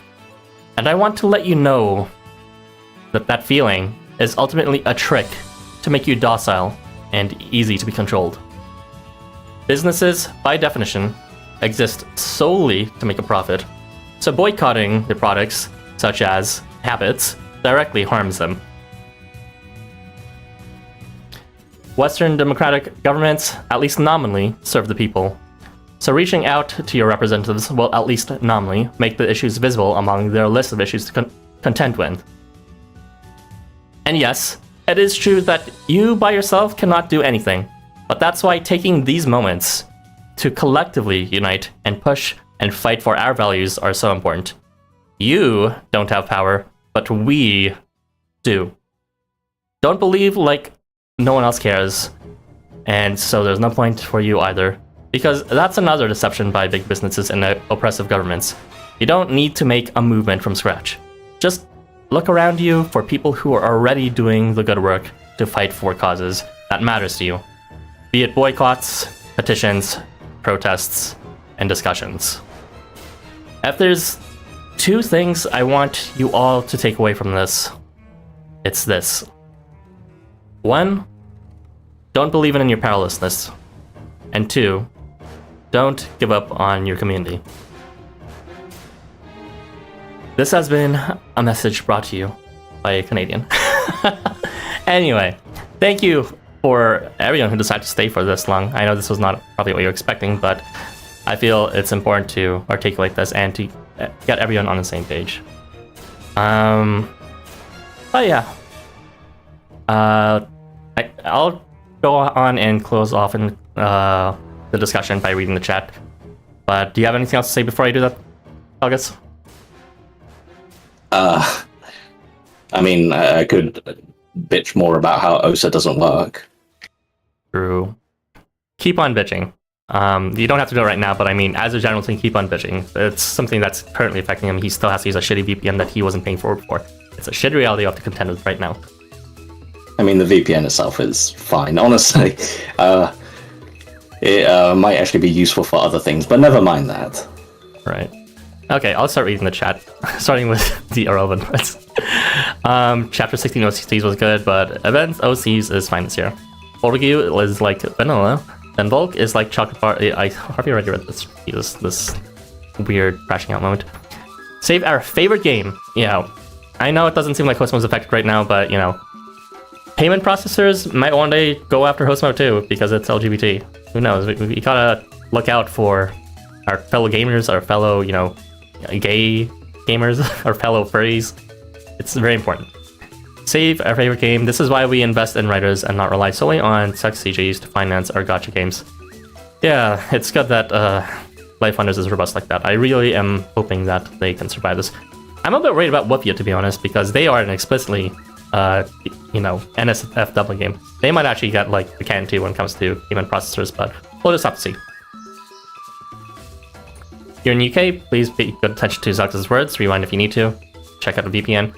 VPN companies celebrating right now. I know, what is this, like, unintentionally massive profit that these companies have gotten? I don't know, maybe they're part of the shadow government? Quite possibly at this point. Gamers are mass calling and flagging those credit card companies, and they are starting to back off. Yeah, so I've heard they're pretending to back off, so, keep bitching at them, please. Yeah, if nothing changes, then all you did was, believe in their lip service and became to sell. Things have changed, and you need to fight back for things to go back to how it was before, if you want to see it from a conservatorial point of view. Same gaming community is also attacking Online Safety Act, so I did bring that up. Harvey's fact, very true. Tulin, it's just very important to bring up. It's almost as important as the OSA issue. 4chan will solve this probably. Well, 4chan is just one body of people. We all need to unite, but yes, 4chan is uniquely a group of people that have a strong community. For better or for worse, but we can unite too. We don't need to rely on just 4chan.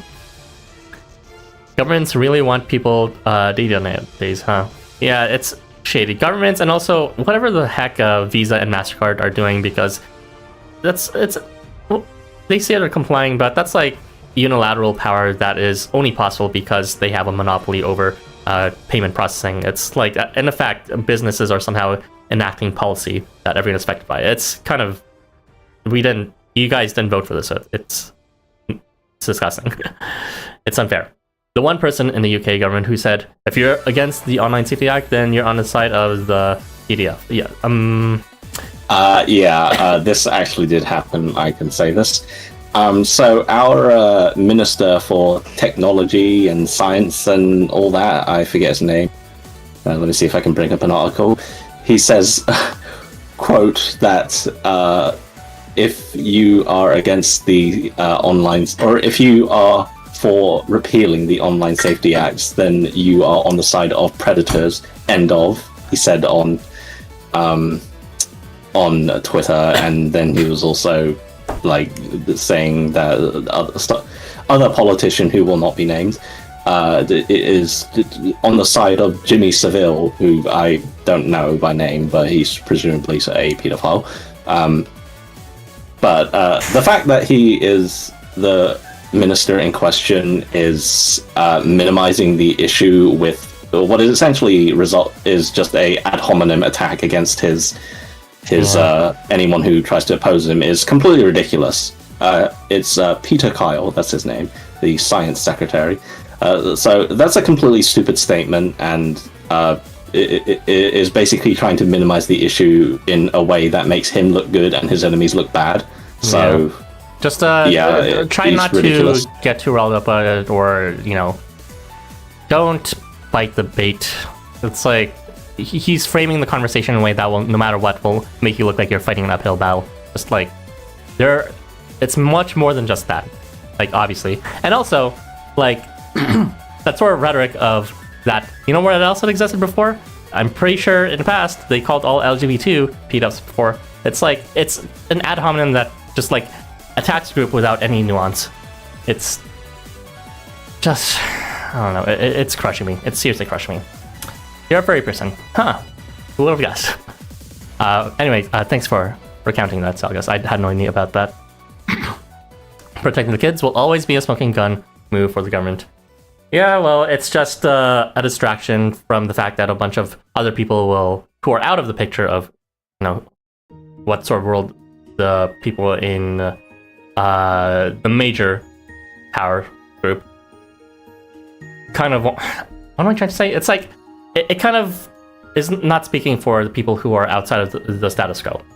It's a way to paint everyone else who doesn't agree with them in a bad light, as Zalgus would say.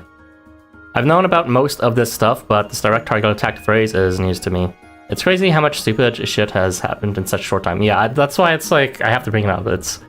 We all need to be on the same page here, and lying back and letting it happen and be like, oh, well, it's too late. inevitably some of us will feel like that, but I'm doing my part to fight against that, because I know at least if I can reach most people, if I can reach more people than who are lying down, we have a chance at fighting back against this. We have a direct chance to, boycott goods, or, shut down Visa and MasterCard, find alternatives, or, change our people in government, because we have the power. We just have to not believe in the powerlessness that they want us to believe. Thank you, calendar reminder for Herbie's birthday. Anyway, why would the UK trust another country with people at stake? Yeah, no one consented to this. Because they're incompetent and probably couldn't be bothered to design a facial recognition system themselves, so they used another center to process those, which happen to be in the US. That's insane. Because they're incompetent. Incompetent, and there's too much trust being placed on tech billionaires and AI, and less trust being placed on the masses. It's ridiculous. Smokescreen. Mental gymnastics these legislators are doing to connect not safe for content to PDFs. It's not good. It's just attacking every other group by labeling them as the same group. It's just classic, divide and conquer. It's fun having to work around laws to get the game you want. Not really. Gonna go enlighten the 10 people who have read Housamo Reddit core announcement channel. Salute. Governments are as shady as ever. Be vigilant, everyone. It is a scary time. Between that and the rise of fascism, globally, and it can feel really easy to feel like it's just hopeless. But you have us, and I have you guys. So we're not alone in this. We can do something, all right? And if I already told you what you can specifically do, so do not doubt that there's nothing that can be done. You have been given directions. Anyway, it's time to close out the stream. There's not going to be a challenge quest stream because Break Sweat Sports Festival was so bad, as well as all the previous challenge quests, that I decided there's no point in continuing these challenge quest streams. So this is going to be the last stream. One was okay. Was it? I don't know about that. I don't even remember. It was only okay because of my specific restrictions. Oh, right. Go watch Zalgus's clears on his own YouTube channel. It is linked on the title. So exciting stuff as always. At this point, people have to refer to other channels besides my own to find the challenge quests anyways, because I am no longer going to be making videos or streaming them. But yeah, the next time you'll see me in any capacity is going to be a video covering these same topics. I don't know why I'm doing this. I already covered it quite thoroughly here, but I guess I just have too much free time. Look forward to that, everyone. All right. On 3, Zalgus. 1, 2, 3. Bye. Bye.